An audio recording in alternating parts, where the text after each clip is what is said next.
So welcome back to the channel. Today we'll be studying brachial plexus. This is one of my favorite topic because it is like it looks hard but it like quite easy. So it is an important LAQ. Like in fact this is it also came in my university exam. It is like it also comes in internal exams. So it is a must read. So this comes from 50 marks. They will be like what subtopics they will be asking. They are asking formation, components, location, branches and applied anatomy. Out of this, branches and applied anatomy is very important. So we'll start now. Okay. So this is the diagram of brachial plexus. See, like these are the roots. Like roots are like the what is it? No, these are nerve roots from which these nerves originate. So basically, it is a what is the brachial plexus? Brachial plexus is the it is the what do you say congruence. It is a nerves, like a group of nerves. A group of nerves is called as plexus, and it is of the brachium, like upper limb is called as brachium. So this is called as brachial plexus. Okay. So you have to learn this to draw this diagram. I'll draw this for you. Like it is quite easy. So okay. So see, first we'll draw the what do you say the trunks first. So this is like it comes from roots. Well, so roots. There are 5 roots. So C5, C6, C7, C8, and T1. So these trunks, these roots gives out like this. C um, C5 root and C6 root form the upper trunk. Then C7 forms the middle trunk, and like C8 and T1 form the lower trunk. Okay, do you got this? This. So first you draw 5 roots. C5, C6, C7, C8, and T1. These are your nerve roots. These nerve roots will give rise to your like nerves of this brachial plexus. This is our let me say. This is our upper trunk. This is the upper trunk, middle trunk, and a lower trunk. Okay. So after this trunk gives out divisions. Okay. We are new to this. That is why like it is difficult. So the upper and middle trunk gives branches like this, one anterior and one posterior. This is anterior branch, this is posterior branch. The lower trunk, keep in mind, the posterior branch goes up and anterior branch goes like this. So now we have got after the division we have got chords. So this is lateral cord. This is lateral cord. This is posterior cord. This is medial cord. So on what basis are we calling this lateral, posterior, medial?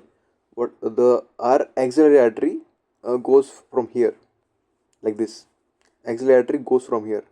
So the cords are named according to it. Are you getting it? So this is just a rough diagram. I'll explain this again in the actual diagram. After this, branches come out like this: branches of lateral cord, branches of posterior cord, branches of medial cord.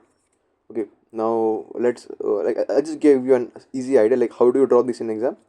Like this looks see wait uh, this diagram looks complex, no? I just gave like told you like how do you draw it in an easy manner. So we'll do this again. This is roots C5, C6, C7, C8, and T1. C5, C6 gives out the upper trunk, C upper trunk. C7 gives middle trunk, and C8, T1 form the lower trunk. So now about division. See, all the trunks gives upper division and anterior division and posterior division. All the posterior division meet at the posterior cord, like the name says, posterior cord, posterior division, like easy to remember. All the posterior divisions meet at posterior cord, and anterior division goes like this, like this. Just remember the diagram like this. Now then we have chords, and the chords give lateral branches. Okay, so now we are done with the diagram. Now we'll move on to our answer, proper answer. So formation, as I told you, it is formed by C5, C6, C7, C8 and T1 nerve roots, and then components. As I told you, the components are roots, trunks, division, chords and branches. RTDCB. You can no need to trick for this. It just change your mind. Like are roots, trunk, division, chord and branches. B. In location.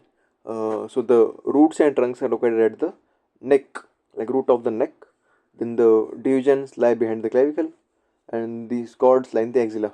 When you will study head and neck, you will see that the carotid triangle, like the lower part of carotid triangle, has these chords of like the starting roots of brachial plexus. This will come again in head and neck region chapter. So now branches from root, two nerves originate. First is dorsal scapular nerve, and second is nerve to serratus anterior. The dorsal scapular nerve provides to rhomboids, and the nerve to serratus anterior provides to serratus anterior.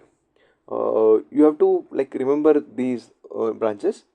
After 1-2 times revision, it just stays in your mind. Now it seems like hard for you to remember the branches, but it gets easy.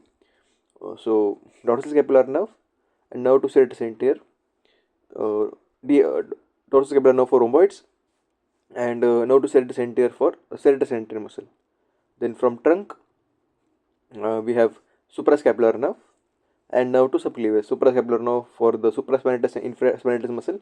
These are situated on scapula, and the subclavius muscle, which lies below clavicle. So now the chords, branches from chords. So first lateral chord, the mnemonic for this is LML or MLL. It is lateral pectoral nerve, which gives to pectoralis major, I guess. Then lateral root of median nerve. So median nerve has two roots. Let's see. So this is it, lateral root of median nerve, and the median root comes from the medial cord. Then now MLL, musculocutaneous nerve, M.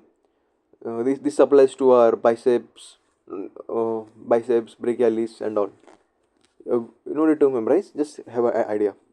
And then lateral root of median nerve and lateral root nerve. Now we on to medial cord. Medial cord gives out 5 branches. The trick for this is M for you. It's quite easy. Just remember like this. Medial cutaneous nerve of arm, medial cutaneous nerve of forearm, 2 done. Medial root of median nerve, then medial pectoral nerve. Got it? 5 branches. M for you. Medial cutaneous nerve of arm, medial cutaneous nerve of forearm, medial root of median nerve, and medial pectoral nerve for pectoralis major and pectoralis minor. And U is ulnar nerve. Okay. And then we have got posterior cord. It also gives 5 branches. The trick for this is ulnar. It is upper subscapular nerve, lower subscapular nerve for upper subscapularis muscle. Then we have nerve to latissimus dorsi. This N, this N, like it's just like bit, because nerve is common. No, just remember like nerve to latissimus dorsi. It is also called as thoracodorsal nerve. Then we have got axillary nerve A, and R is radial nerve. So now we're done with branches. So now the epilotomy. This is very important. Like you get clinical cases like this. So the clinical cases are Erb's paralysis, Klumpke's paralysis. I'll explain this further. Then Horner syndrome also seen. Horner syndrome occurs when the T1 nerve root gets damaged. The common symptoms are ptosis, anhidrosis, meiosis. This will come again in further. I'll explain this in detail later. Okay. Also winging of scapula.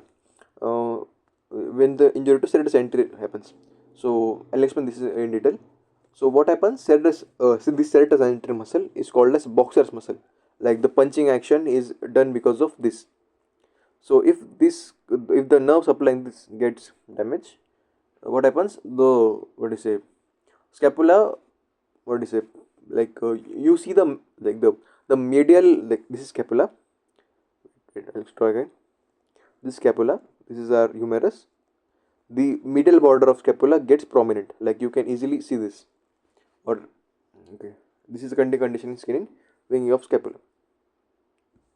Then we have got Erb's paralysis. The site of injury for Erb's paralysis is Erb's point. So what is Erb's point? It is seen in diagram. See, this is the upper trunk. It is a point where 6 nerves fuse. What are those? The C5, C6 anterior ramus. We have suprascapular nerve, nerve to subclavius, and the anterior posterior division of the upper trunk. This is called as Erb's point. This can also ask as a VSQ separately. What is Erb's point? Then okay, so this is just like say all the 6 nerves I mentioned here. Then what is cause? This cause is very important. The clinical question they will ask, if you see forceps during delivery, your brain should go towards Erb's paralysis. The word forceps is a major indicator. Also, other cause called can be fall on shoulder. What a clinical feature? See, like the feature like this baby, see, it is like arms hang by the side, adducted and medially rotated. Person is unable to abduct and lateral rotate the arm. Because of this, the arms hang by the side. Next is forearm is extended and pronated. You guys must have understand this term in the general anatomy. And the person is unable to flex and supinate the forearm. Loss of sensation is seen on the small area on the part of deltoid. Then with Erb's paralysis, now we come on to Klumpke's paralysis. What is Klumpke's paralysis? It is an injury of the lower trunk of brachial plexus involving C8 and T1, but mainly T1 is affected. Causes of these are undue abduction of arm. What is it? Like what is it? If the arm gets abducted more than it normally shall. This is which is seen during what do you say, birth injury. If the arm is pulled, or what do you say, if we like this is a major indicator, like falling from height. Like if you are falling from a tree and we like latch onto a branch, this Klumpke's paralysis can be seen then. What a clinical feature? Claw hand, because ulnar nerve goes, claw hand is seen. Then paralysis of intrinsic muscles of hand, because ulnar nerve supplies the intrinsic muscles of hand. Don't worry, I'll explain this in when we study ulnar nerve. Then sensory loss on the middle border of forearm and hand, because this is supplied by ulnar nerve. And then Horner syndrome is seen because T1 nerve root is damaged. What are symptoms, clinical feature of Horner syndrome? The clinical feature are PAM, ptosis, which is drooping of eyelid, A is anhidrosis, which we like sweating is not sun, and meiosis. Meiosis is like medial rotation of eye. This will be explained better in head and neck. So I guess we are done. Thank you for watching. If you have any doubts, please tell in the comments.